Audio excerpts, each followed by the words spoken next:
Hello everyone, good day. Welcome to my video today.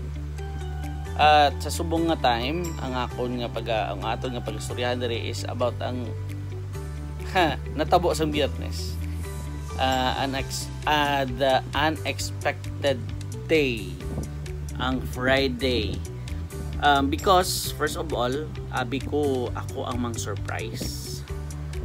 Wala ko ka-expect nga pati ako ma-surprise. My plan is one of my OJTs, my birthday sa sinang adlaw. And kinstorya ko ang mga OJTs nga planuhan ta i-surprise sa manyaga ta. Ang plano is makaon kami sa fast food. Then ang surprise ko amo na para kuno surprise namon sa isa ka OJT nga may birthday. Pero ang natabo, wala sila kabalo nga i-surprise ko man sila kaya hindi kami makanto dito sa fast food, sa lain kami makaon nga wala man sila kabalo, because I will be surprising them also kay wala labot sang birthday to sang isa na akong ka-OJT. May birthday man sang isa ko ka-OJT before, a week before, and then of course ilang nga last day duty sa akon. So we have it's like pasalamat sa ila, at the same time celebration on the last days ng ilang duty sa ako. Actually wala na to sila duty sa mga time, nag-volunteer na lang sila sa akon upod-upod sa programa sa gym. And nagkanto kami dito panyaga nakipot ko. Actually before kami nagkanto sa among panyagahan, may nakita ko nga bit nila donut kag basta sa isa ka plastic pang may mga unod. Before kita pa dayon ari tanawa amo ni ginhatag nila sa akon. Tanawa niya. It's time to reveal ano ning surprise nila nga ko balo na may surprise ko gali. Okay. Grabe mo ka ba pag tagay. Basura. Oh, what's this?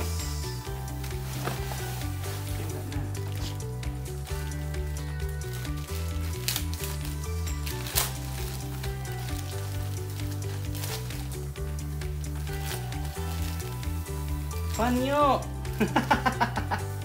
Kabalogi ka mo kailang like ko pamalas ko. Panyo, thank you. Thank you very much. Yes. Pila ni kabilog? 1, 2, 3. Thank you very much. Amo na. Thank you. Amo nang ginhatag nila sa akon ang duwa ina. Panyo kag donut.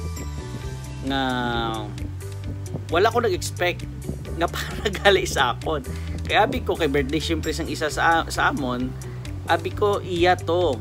Ginhatag sa iya, then ang pagpabalo nila sa akon is kanunamon sa kundi kami manyaga nga ako gani sa utok ko bako. Sige lang taon ta ko makaon nato na kay kabalo ko din kami makadtuya sila wala. Sige lang taon nato kung makaon yun na pa na sa kadaan ta dabo to pagkaon. Then wala ko ka-expect nga amo to iduhol nila right after sang nagkaon kami. Ako doon nagkima-kima na lang ko. Ginduhol nila sa akon.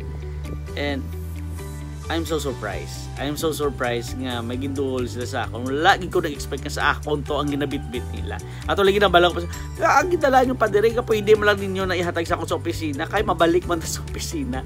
Pati hindi na karon surprise sir kaya to lang sa opisina.